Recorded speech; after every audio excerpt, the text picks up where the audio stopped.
Hey guys, welcome back to my channel. My name is Taylor. We're at my altar today because we're going to do a little bit of crafting in the Grimoire. Um, so I know a lot of people like to have like kind of like old looking tomes or like the practical magic aesthetics really big. And all that stuff is awesome. It's just not quite for me. I like things a little bright and kind of funky. Um, I also, you'll see in my grimoire when we do the flip through, I don't do a lot of, what do you want to call it? I don't do a lot of like copying down just information that's already out there. In my brain, I'm kind of like, well, if I have a book that has correspondences or magical plant remedies, I don't feel the need to write it down in my grimoire. So my grimoire is a lot of my personal notes. It's also not very full yet. As I mentioned in my last video, if you guys saw my sketchbook tour, I went through a fire and I lost everything. So I'm kind of starting from scratch.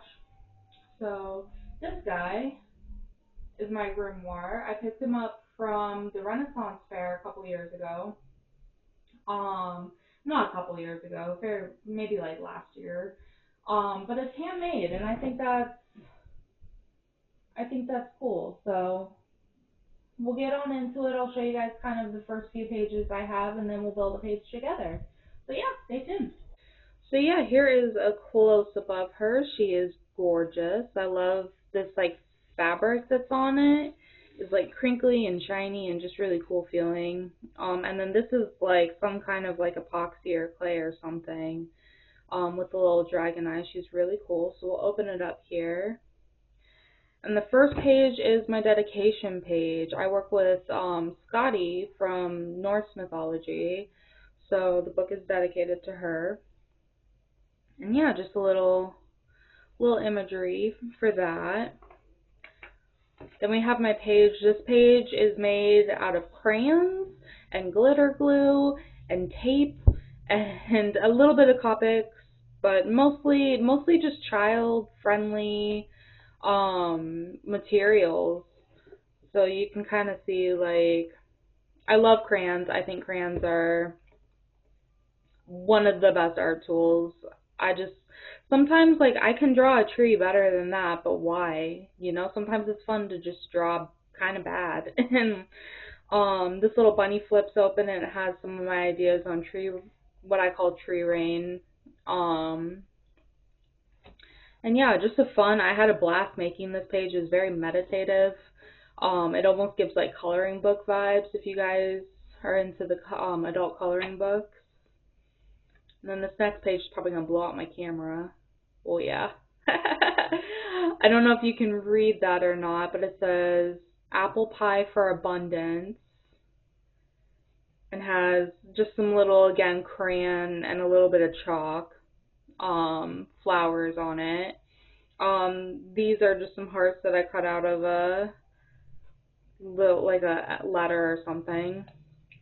And then I have my apple pie recipe written down here. Now, my apple pie is actually the Green Witch's apple pie, if you guys follow her. Her apple pie is the greatest apple pie I've ever had. So I've been making this apple pie for years since she posted the first video on it. And everyone goes crazy for it. They can't get enough. So, I have it written down on, this is a Cheyenne Barton print that I got that I just thought was cute and perfect because it's a witch making apple pie. And then I have a page on dandelion magic. I love dandelions. They're my second favorite flower next to sunflowers. I wrote just a couple things about the dandelions. I drew an illustration of dandelions. I know I spelt it wrong. I don't really care. It sounds more cute to say dandelion instead of dandelion, so whatever. And then I just straight up got a dandelion from my yard and taped it in, because whatever. Then we have this page, which I love. It's my, like, astral home. So it's kind of like where I go to when I'm falling asleep at night. I think of this, like, little house, and I have, like, rooms in the house and, like, a whole kind of magical world that I go to as I'm falling asleep. So I wanted to illustrate that as kind of a place that I could go and meditate with. And I glued in these little, like, glow stars. So these guys actually glow in the dark. And I thought it was fun, like you can charge it up under the light and then have it glow in the dark at night. So it's kind of like charging the page, if you will. And then this is going to be the page that we're actually working on today. So I should have put a disclaimer in the front, but this is your disclaimer now. We are going to be talking about pet loss today. I lost my beloved dog in the fire. It was really, really tragic. I was not in a very good way for a very long time after losing him, but I wanted to do something to honor him. So we have kind of the elements and stuff here for it. But yeah, my inspiration for making it this like drippy rainbow is I was inspired by the idea of the rainbow bridge that our pets are waiting for us on the other side at the rainbow bridge. If you guys have heard that, I'm sure you have. It's a super popular idea. So um but yeah, so I'll cut away now to the painting process and then we'll come back and we'll kind of put all the pieces together. So unfortunately, a lot of my painting footage is lost. I'm not really quite sure what happened. I don't know if my camera overheated or what, but I'm kind of just going in, same thing I did with the spell for success. I go around the lines very tediously. I'm not quite sure why I paint the way I do. It's just how I paint. But yeah, a lot of the footage got lost and I'm not exactly sure what happened. I'm kind of chalking it up to spirits. Maybe Vala was here with us and my camera got a little funky because I haven't had any problems filming yet. So this is kind of the first issue that I've ran into. But it's okay. You kind of get the gist of it. I'm just laying down the flat colors. So Vala was tan and red. And for his colors, I chose green and purple. Purple was kind of his color. I think I mentioned that later on in the video, but he always had a purple bandana and purple collars and yeah, so and he looked so good in purple. So I chose purple to do the main color of his fur. Um yeah, we're just kind of going in. I'm using acrylic wash again. I'm just doing it in my regular sketchbook. The paper is not as nice as when I paint on, yeah, you can see the jump cut there, but the paper is not as nice as when I paint with the Archives watercolor paper. The paint does go down smoother, but it has no like grit to it, so it just feels like it's not as nice. Like it feels like I don't get like as smooth of layers.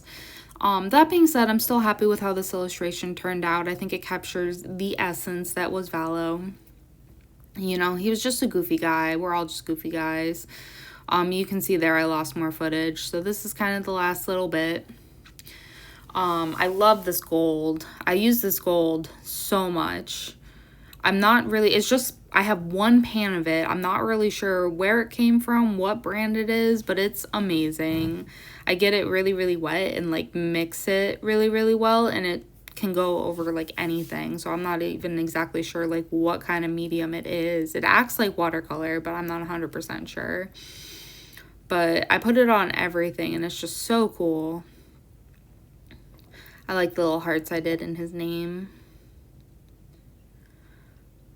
But yeah, I'm just going to kind of finish up here with a couple of dots, and that's all she wrote.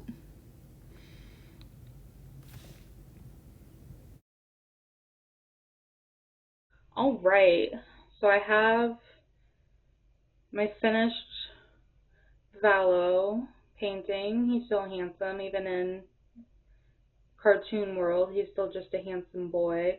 And my idea for this is I painted this envelope off screen. This is just a little like mini envelope that I found that was just trash. And I painted it gold and put a little heart in it. And my idea is that we're going to tape it down, or not tape, sorry, glue. If I can get my glue. I'm just using Elmer's school glue. So we're going to just glue this bad boy down. Oh my gosh, maybe. Jeez Louise. I need to pick up more of this next time I'm at the store. It's great. I have glitter glue, but sometimes clear glue just comes in handy and I don't always want to use my glitter glue. Unless if it's something that's going to be seen. That was probably a lot of glue. Since I was a kid, I always have used too much glue. My teachers always used to be like, a dot is a lot. And I was like, no, needs more glue. Stay down better.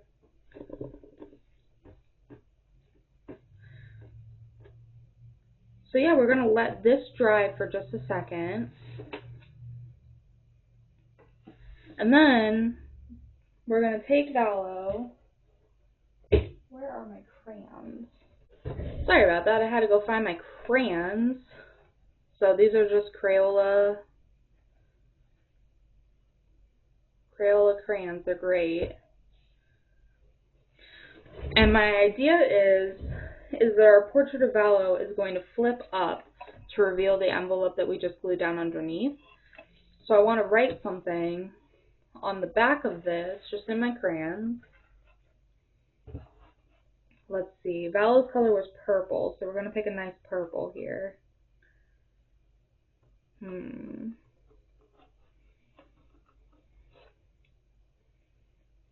So I'm just using violet.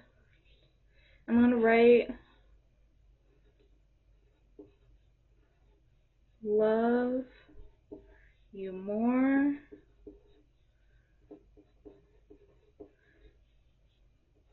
than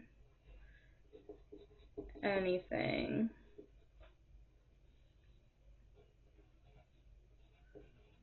Bubs. That's what I used to say to him when I would leave for the day. I used to tell him every single day, I love you more than anything, and I'd give him a kiss. And actually, on the day of the fire, I said it to him twice because I went to leave to go to work, and he was just looking so cute, as our pets do. So I had to go back and give him another little kiss. And I miss him. I miss him a lot. I talk about him a lot. I miss him a lot. We're just adding some little goofy details. I think I just bumped my camera. Sorry, guys.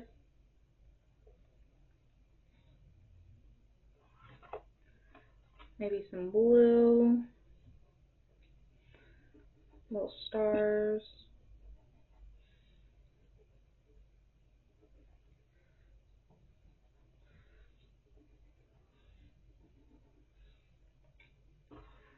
And last but not least, we're going to do some yellow. I don't know if the yellow is even going to show up on camera, but that's okay. It can just be for me. Oh, that shows up really well. Damn. It shows up better than it does in real life. That's funny. We'll add one more right here. So yeah, just a cute little flip down. Alright, let's check on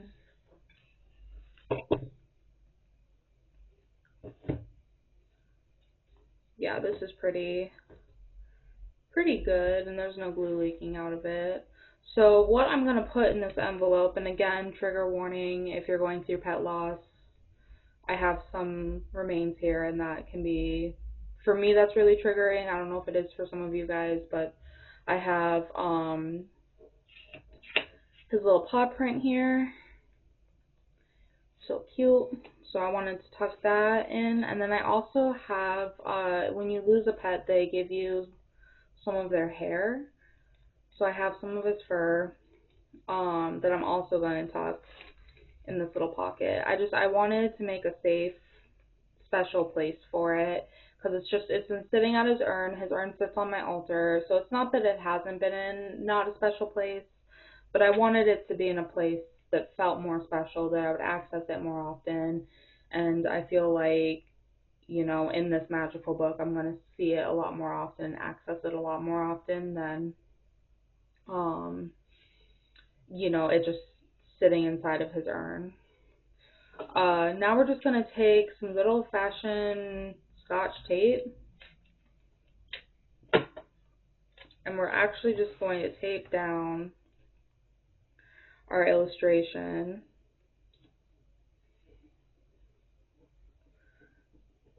Smooth it out. When you smooth it out, you can hardly see the tape. And then I like to flip it up and tape on the other side. That way it's secure. That's what I did for um the other flip out elements in this book. I do a lot of flip out elements. It's a good way to add extra space.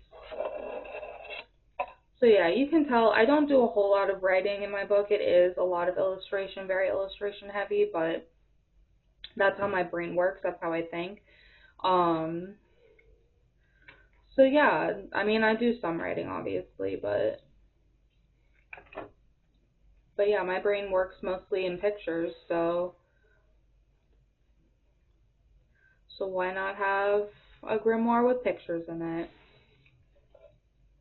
But yeah, thank you guys so much for joining me today. I'm sorry if this was triggering for anyone. Let me know. I just really wanted, it was really important for me to do this, and I thought it'd be fun to take you guys along. So yeah, um, leave a comment, subscribe, and I'll see you guys next time.